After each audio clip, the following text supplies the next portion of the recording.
بسم الله الرحمن الرحيم ومن حيث خرجت فول وجهك شطر المسجد الحرام وإنه للحق من ربك وما الله بغافل عما تعملون ومن حيث خرجت فول وجهك شطر المسجد الحرام وحيث ما كنتم فولوا وجوهكم شطره لئلا يكون للناس عليكم حجة إلا الذين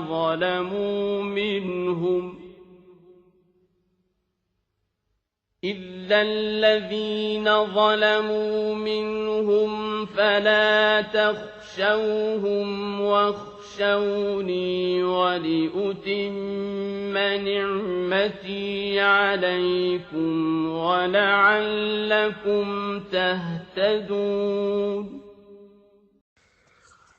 أعوذ بالله السميع العليم من الشيطان الرجيم بسم الله الرحمن الرحيم الحمد لله رب العالمين وبه نستعين وصلى الله على محمد وطهته الطاهرين وعلى الله عليهم أجمعين من الآن إلى قيام يوم الدين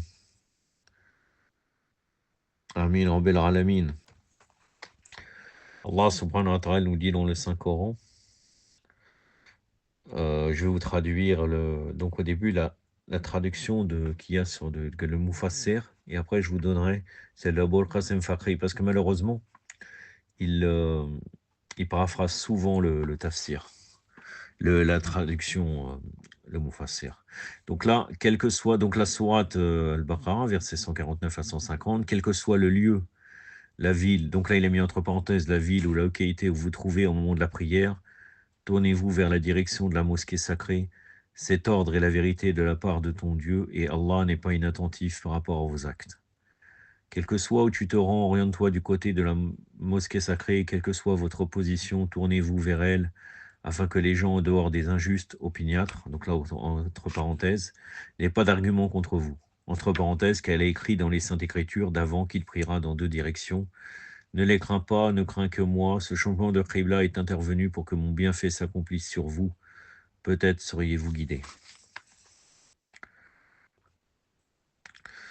Maintenant, que dit la traduction que j'utilise, Abul Qasim Fakhri? Et d'où que tu partes, oriente ta face du côté de la mosquée sacrée. Voilà bien la vérité venant de ton Seigneur. Allah n'est pas inattentif à vos actes. Donc là, c'est beaucoup plus court que ce qu'a marqué Mufassir. Et d'où que tu partes, oriente ta face du côté de la mosquée sacrée, ou que vous soyez orientés vos faces de son côté, afin que les hommes n'aient pas d'argument contre vous, sauf ceux d'entre eux qui sont injustes, mais ne les craignez pas, craignez-moi. Et pour que je parachève mes bienfaits à votre égard, peut-être serez-vous bien guidés. Donc la suite du tafsir, là, en l'occurrence, je ne ni critique ni chose de dire qu'il a fait bien. Je suis entre les deux, mais j'ai rien à rajouter de plus, parce que je pense vraiment que, mis à part si on commente verset coranique par verset coranique avec les hadiths de Ahlul Bayt alayhim salam, si on commente d'une manière autre, comme il le fait, je crois vraiment qu'il faut regrouper les versets qui parlent du même sujet, en fait. Ne serait-ce, si c'est pas dans tout le Coran, ça soit au moins dans une sourate, par exemple dans la sourate Al-Baqarah, le sujet de la Qibla est très présent. Il aurait très bien pu regrouper ces versets et commenter la globalité. Parce qu'en fait, ils se répètent et ils se sont obligés de répondre soit verset par verset, de commenter, soit par quelques versets. Donc là, c'est assez rébarbatif. Là, il répète à peu près la même chose qu'il a dit précédemment, avec une petite variante. Donc on va juste s'arrêter là, parce que j'ai pas grand-chose à dire, moi. Donc je vais juste, je vais pas encore répéter ce que j'avais déjà dit sur ces versets qui sont pratiquement semblables. Donc je vais rester dans ce que dit le Mufassir. Mais il a quand même fait un petit travail, il a quand même, il y a quand même 3 pages. Donc il a quand même, il n'a pas seulement, il s'est pas contenté seulement de répéter les versets en les paraphrasant. Donc, que dit le Mufassir? Commentaire, dans le verset précédent, le fait de s'orienter dans la direction de la mosquée sacrée concernait une ville, entre parenthèses Médine, dans laquelle les musulmans vivaient, mais Allah dit, quel que soit l'endroit où vous vous rendiez en voyage, vous devez vous tourner vers la mosquée sacrée au moment de la prière. Dans plusieurs versets, la question de la Qibla revient à plusieurs reprises. Ce n'est pas pour rien. Dans chaque verset apparaît un détail de plus. Dans la sourate Al-Baqarah, Allah dit ceci après avoir donné l'ordre au prophète, sallallahu alayhi wa alayhi, et aux musulmans de s'orienter vers la Qibla. Les gens du livre savent bien que se tourner vers la Kaaba pour prier est la vérité, car ils l'ont lu dans la Torah, que le sceau des prophètes priera dans deux directions. Donc nous te donnons la Qibla et dont tu seras satisfait afin que la condition que les gens du livre attendaient puisse se concrétiser. Le verset suivant fait également allusion à la raison pour laquelle on revient sur ce sujet. Deuxièmement, chaque fois qu'une question importante est rementionnée, il est nécessaire qu'elle soit reprise afin que cela puisse s'ancrer dans les esprits. Il écrit dans un hadith, la première phrase de l'Aden est dite 4 fois afin que les gens soient prêts. C'est-à-dire le fait de dire 4 fois Allahu Akbar. Mais après cela, les phrases sont répétées parce que l'oreille des gens est habituée à l'appel de la prière. Troisièmement, Allah met bien en garde ceux qui désobéissent à ses ordres. Comme nous l'avons évoqué plus haut, revenir plusieurs fois sur la question de la Qibla traduit l'importance de celle-ci et dans chaque verset un nouveau détail apparaît. Allah dit également dans ce verset, après avoir donné l'ordre de se tourner vers la mosquée sacrée, donc là il va paraphraser, il va paraphraser un long moment, tout en commentant. C'est en fait pour que les gens n'aient plus de prétexte contre le prophète de l'islam et les musulmans. Car les gens du livre savaient parfaitement que le prophète sallallahu alayhi wa sallam priera dans deux directions. Et si cela ne se réalisait pas, ils devaient se poser des questions ou alors encore trouver des critiques en se disant par exemple qu'ils ne voient pas cette caractéristique en le prophète pourtant mentionné dans leur livre. Ils devaient peut-être s'en servir pour se moquer des musulmans en disant « Vous marchez sur le pas des juifs et vous n'avez pas de sens d'orientation propre à vous ». Certes, ces critiques ne venaient pas seulement des juifs, les mécréants en formulaient également.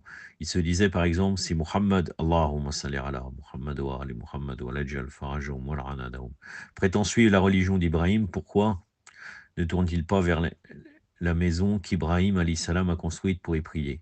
Même les hypocrites ne sont pas restés tranquilles avec la modification de la Qibla. Ils ont commencé à formuler la critique. Le prophète n'a pas d'avis ferme et stable. À présent, avec la répétition, les musulmans admettent la chose et sont psychologiquement préparés. Les gens en quête de preuves et d'arguments ne trouveront pas de prétexte, mais les injustes cachent la vérité et ne cesseront jamais de trouver des choses à redire. Vous ne devez pas faire attention à tout cela, ne les craignez pas, craignez uniquement Allah. Un autre point qui mérite d'être évoqué, c'est que la Qibla est le symbole de l'unicité et du monothéisme. La Qibla est un élément sacré pour les musulmans. La Kaaba est désignée dans Nahj al-Balagha comme un drapeau. Les adorateurs d'idoles et d'étoiles se tournent vers des statuettes, soit vers les étoiles ou la lune lorsqu'ils font leur prière. Alors Allah a fait de la Kaaba la direction pour l'adoration en guise de substitution à ces directions déviées. Alors se tourner vers la Qibla traduit une certaine attention vers Allah. Il apparaît dans les hadiths, le prophète sallallahu alayhi wa sallam s'asseyait généralement face à la Qibla. Il est même recommandé de dormir en regardant en direction de la Qibla. Dans d'autres traditions, on estime que s'asseoir face à la Qibla est considéré comme un acte d'adoration. Donc la Qibla a un statut particulier. Dans certains actes, il est obligatoire de regarder dans cette direction. En guise d'exemple, l'immolation des bêtes, l'inhumation doivent respecter l'orientation vers la Qibla, c'est-à-dire le côté droit du mort, c'est-à-dire dans la tombe. Il doit être orienté vers la Qibla. Les prières quotidiennes obligatoires doivent impérativement se faire dans la direction de la Qibla. Aux toilettes, il est interdit de s'asseoir face à la Qibla ou de s'asseoir de manière à tourner le dos à la Qibla. En plus, ce qu'on a dit, la Qibla est un facteur d'unité pour les musulmans. Si on se tient un peu au-dessus de la terre et qu'on regarde les musulmans, ils présentent tous 5 fois par jour un certain ordre particulier en regardant vers la Qibla. La Qibla est le refuge et la base de préparation pour les mouvements révolutionnaires divins, d'Ibrahim alayhi salam à Muhammad sallallahu alayhi wa sallam jusqu'à l'imam Hussein alayhi salam. Là, quand il parle de révolution, il parle de changement, même dans les mentalités. Ce n'est pas une révolution comme on peut penser actuellement. Et dans le futur, l'imam Mahdi, tous ont commencé ou commenceront leur mouvement à partir de la Kaaba. Note. Premièrement, la Kaaba est la Qibla des musulmans et tous sont tenus de s'orienter vers cette direction lorsqu'il faut prier. Deuxièmement, le musulman doit éviter de se comporter de manière à donner un prétexte aux ennemis. Troisièmement, l'autonomie et l'indépendance sont des valeurs et faire le malin pour nuire est islamiquement détestable. Quatrièmement, la modification de la Qibla est le signe de la concrétisation des caractéristiques mentionnées dans le livre céleste d'avant. Le troisièmement, j'ai essayé de changer le mot, faire le malin, j'ai pas trouvé, mais ça reste familier, je pense que c'est un peu décalé. Cinquièmement, la modification de la Qibla est un facteur de désamorçage des critiques et des prétextes formulés par les gens du livre, les idolâtres et les hypocrites.